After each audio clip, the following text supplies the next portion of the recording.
Hello, welcome to Doubles and Trebles. The Pieman here. Thought I'd bring you some darts content on the channel. We're kind of on the cusp of major season with the World Grand Prix kicking off in a couple of weeks. So what a better time to dip our toes back in the water in terms of darts. And while Adam and myself will be covering all the big tournaments, I thought I would give you a little bit of a taster by having a look at this weekend's upcoming World Series of Darts finals.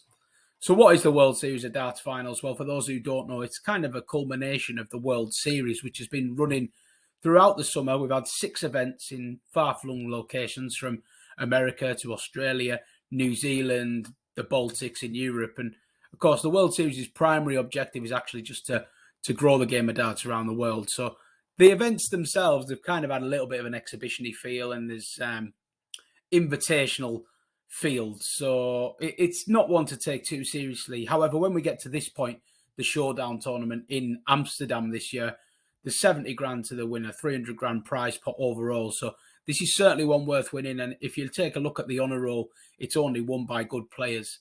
This is the 8th edition of it this year. In the previous 7, we've had Michael van Gerwen win 4 of them. And then Gerwin Price, Johnny Clayton and James Wade, the other players, to get their name on this trophy. So it's a little bit of a who's who, really. And I would expect another big name to be on that trophy come Sunday night again. As I say, a 24-player field, and there's 3 different strands of invitee or qualifier here. So we've got the top 8 seeded World Series players taking part. And these are the players who've done the best out of those 6 aforementioned summer events overall. So we've had 5 winners of those summer events. Dimitri Van den Berg's won 2 of them. Michael Smith's won 1. Gerwin Price has won 1. MVG's won 1. And Johnny Clayton's won 1. So all 5 of them are qualifying through this order of merit, and they're also joined by James Wade, Joe Cullen, and Gary Anderson sneaking in there in 8th. So those 8 players will all get an invite to this finals tournament this weekend. You then have invitees, and that's based on players who either from international tournaments who've made a good fist of it when they've played in the World Series, or perhaps other players who the PDC just want to get involved. So naturally, Fallon Sherrick does have an invite to this, despite some, shall we say, patchy form on the World Series.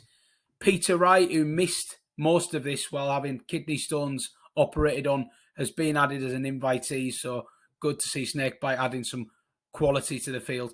And then the players that have shone when they've played in these World Series events, 6 players who did really well for themselves. Damon Heta, Gordon Mathers, and Haupai Puha representing in that area of the world, as is Simon Whitlock. And then we have Leonard Gates, the American, who did very well in the USA, and Dirk van Dijvenbode, who starred in Europe, making one of the finals where he was well beaten, but it was a fantastic run to the final. So those 8 players have been invited by the PDC. And then just to make sure that everyone got the opportunity to play in this, there was an open qualifier held for tour card holders. So any tour card holder that wasn't already set to play in this had the chance to rock up and play their way in. And 8 players qualified through that. And actually, it's got a little bit of an international feel to it, funnily enough, which is fitting for the World Series. We've got Matt Campbell from Canada, Devon Peterson from South Africa. I haven't seen Devon doing anything for a little while, but he's managed to qualify for this. Ryan Joyce and Jamie Hughes and Dave Chisnell are the English representatives out the qualifiers. Danny Noppert getting through along with Vincent Van Der Vaal. And Danny Baggish, friend of the channel, has also sneaked himself in. Well done, Danny. So he makes up that 24-man field. And as I say, a very open-looking event, as you can tell by a little look at the betting. I mean, it is wide open. I think we have double figures number of players priced at 20 to 1 or lower. So they're not giving much away, the bookies, on this one. And that's fair enough, I suppose, because the nature of the event doesn't really lend itself to a big upset. So apart from the 8 seeded players, everyone else is in at the first round. And it's, it's going to be difficult for one of these guys to actually make a run for it. Just having a little look at the first round ties here, I will just run you through them. So Danny Baggish plays Ryan Joyce, 2 qualifiers there. Haupai Puha, invitee, plays Dirk van Dijvenbode. Gordon Mathers plays Damon Heta in an all-Australian affair. Simon Whitlock faces Danny Noppert. Matt Campbell versus Vincent Van Der Vaal. Jamie Hughes and Dave Chisnell. Fallon Sherrick plays Peter Wright in probably the PDC's dream first round match. And then Leonard Gates played to Devon Peterson. So half of those players are going to be chopped straight away. And then we get the big hitters coming in at round 2. And beyond round 2, it's quarterfinals, semi-final, final with increasing legs format. It's first to 6 over rounds 1 and 2, and then best of 19, 21, and 21 for the final stages, respectively. So what are we looking for in a winner here? Well, as I say, MVG's won this 4 times, and to be honest, having a look at the prices, I was a little surprised to see him out at 11-2 in a place to win this, because quite frankly, he's shown himself to be dominant in this tournament. In fact, the 3 times that he hasn't won it, he's been knocked out with averages of 102, 102, and 100. So he clearly loves this title.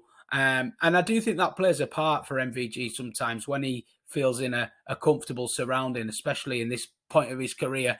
He seems to settle better in certain tournaments than he does in others.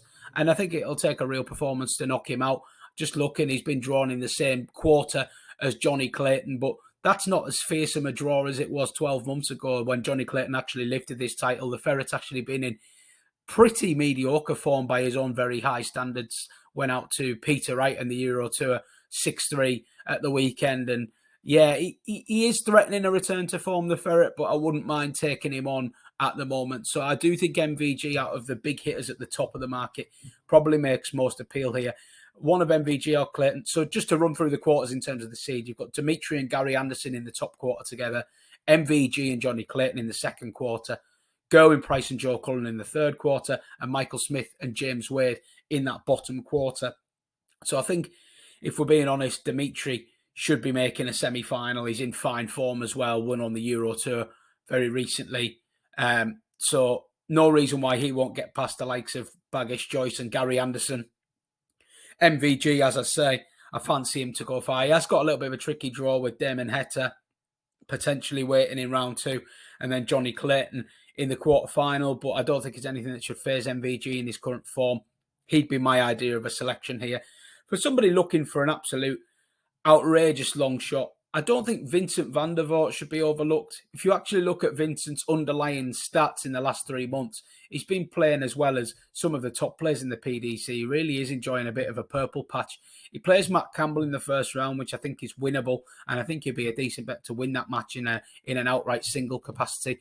And then he'll take on Gerwin Price, and I'm a firm believer that if you can catch Gerwin Price cold in a tournament, i.e. in his first game, then that's the time to get him knocked out. So I wouldn't be surprised to see Vincent Van Der Vaal do a bit of damage at a 3-figure price. I'm not saying he's going to win it, but then again, if he does get past Gerwin Price, he's already in the quarterfinals, and suddenly you're looking at a potentially very lucrative each-way payout as a possibility. So yeah, Michael van Gerwen would be my idea of an outright selection in this tournament.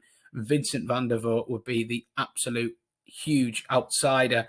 The main talking points for me would be just to keep an eye and get a gauge on what kind of form these players are going into the Grand Prix with, because we have this tournament this weekend, then another Euro Tour, and then we're into the World Grand Prix. And that is, of course, a major. We'll have plenty of preview content on the channel for that. Me and Adam are going to do a explainer for you on the World Grand Prix, just to refresh your memory on what that tournament actually consists of and who the likely runners and riders are. And then I'll be looking to do a player-by-player comprehensive preview, just so that ahead of the action kicking off, you can be fully clued up on every player. Thanks for watching. Enjoy the World Series if you do tune in, and we'll be back very soon with more darts content here on Doubles and Trebles.